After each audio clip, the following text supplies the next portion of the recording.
Hi everybody and welcome to Heel Heat. My name is George Coles and on this episode we're walking in Memphis. Topic of this Walking in Memphis, a CWA Wrestling show from December 20th, 1986. And if you noticed, if you've been paying attention, the reason we picked this, we're doing a collaboration with my good friend Bucky749 and his brother Jeremy called Jeremy's Christmas in July. If you look at the date, we're in the week of Christmas, so that's why we picked the show. Also, take a minute, go check out his channel, and then also, there is going to be a link in the description for both his channel and the video I watched this show of, the exact video, so you can go and watch it yourself and form your own opinion. If you want to pause and come back so there's no spoilers, I recommend doing that. We grade everything here from a 1 to 5 scale. Let's jump right in. First thing we have is an interview with Downtown Bruno and Boy Tony, who's Tonyfaulk under a Boy George type gimmick. It was interesting. Questionable, but interesting. Which leads us right into a match. Which, and I'm going to rate that with the match because I'm going to consider that all one segment. Tracy Smothers, very young at this point, versus Boy Tony.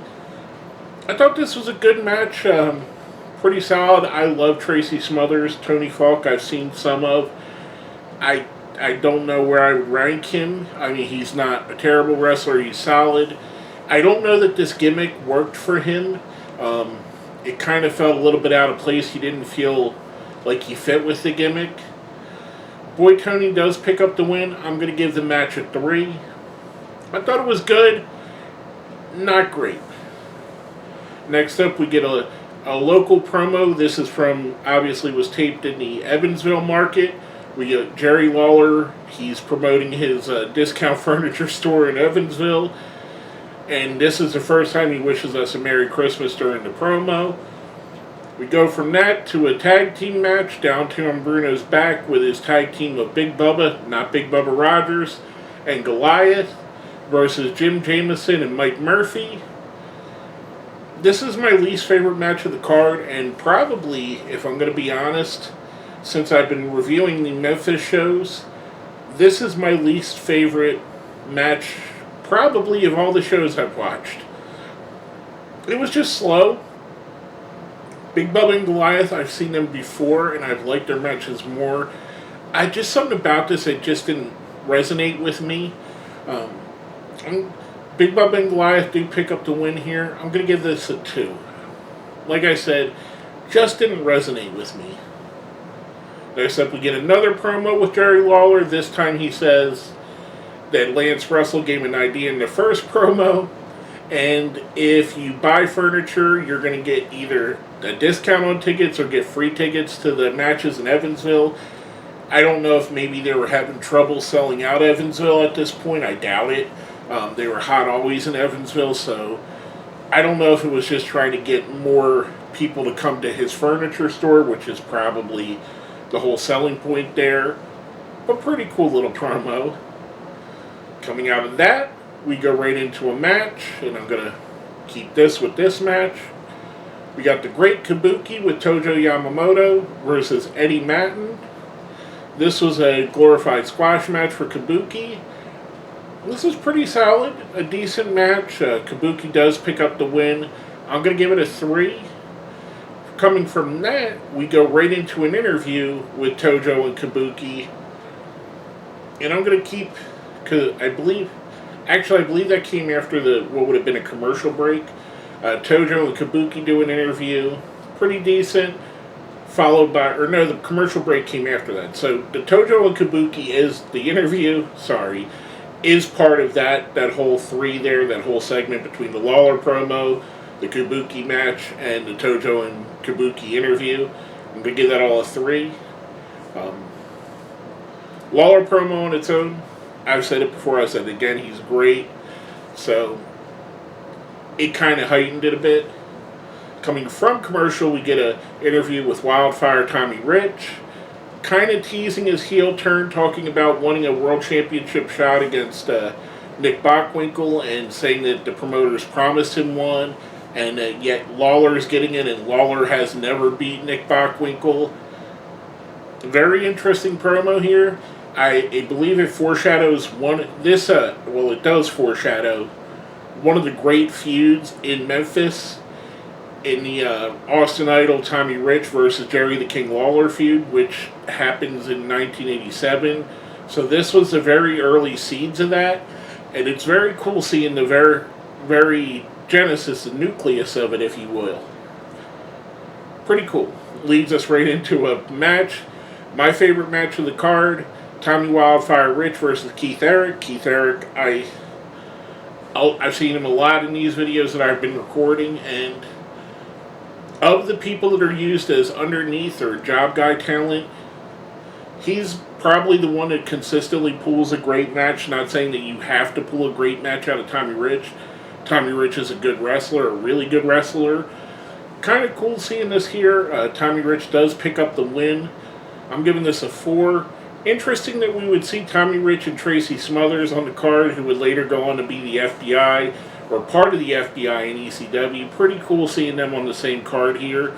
I always like little things like that, little nuggets that stick out when you go back in time, and then you know stuff that happened after this and what the significance of it is. Next up, we have a thing, and I believe this was all placed improperly. Maybe it was because it was Evansville, they inserted it wrong.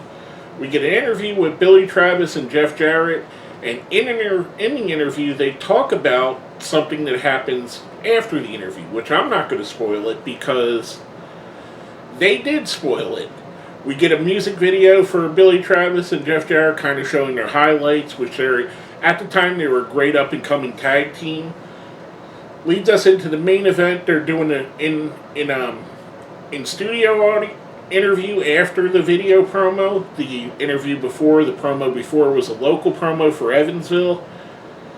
They get goaded into a match with the Rock and Roll RPMs, which is Mike David and Tommy Lane. They have them put up their tag titles, and this is where the spoiler comes into effect. The RPMs pick up the win on this. I'm giving it a 3, a little bit taken down because they spoiled the main event just before the main event. I don't know, it may be possible that whatever videotape this was, they did that on, but I tend to believe that that's how it aired. And I know that mistakes happen, I just can't really excuse it. We get another talk with, as normal, Lance Russell and Dave Brown close out the show. Wish everybody a Merry Christmas, Happy Holidays, and a Happy New Year. Overall, a pretty good show. I'm going to give the show a 3. A little bit surprised with the other shows that were based on Christmas week that I've reviewed for CWA. They did more with the Christmas vibe. We had people in Christmas sweaters. We had people sitting next to a Christmas tree, wishing everybody a Merry Christmas. A little bit surprised that there wasn't more of that on this episode, but they mentioned it a few times. Kind of still fits with the theme, I guess, but I expected more of the other shows that I've done, and if you watch back, you'll see there was at least one promo where a wrestler specifically was talking about Christmas, and on a couple of them, multiple promos that they were talking about it. So, again, didn't really fit with the vibe, but not a bad show overall. Like I said, I'm giving it a 3. Kind of a little bit down from what I normally would think of Memphis shows, but not bad. I still recommend watching it. There's some really great stuff on here. Lawler's local promos, Kabuki, Tommy Rich, Tracy Smothers, even though he's used in an enhancement role. A very young Jeff Jarrett, who I know I say this a lot, but Jeff Jarrett gets a lot of disrespect that he really shouldn't, because Jeff Jarrett's fantastic. Anyway, with all that being said, thank you again to Bucky749 and Jeremy for inviting me. I've had a lot of fun with these. This is probably, based on when I release my videos, this will be my last Walking in Memphis for Jeremy's Christmas in July, and I want to say I've had fun with all of them. It's been awesome to join in this and kind of try and fit my reviews to that. And then I really appreciate you guys inviting me. Like I said, it's been really fun. Again, check out the link to the video that I reviewed for this down in my description. Leave a like, share, comment, subscribe if you haven't, and if you made it all the way to the end, we've been doing Christmas themed callbacks. Let's put gift in the comments. With all that being said, my name is George Coles, and we've been walking in Memphis.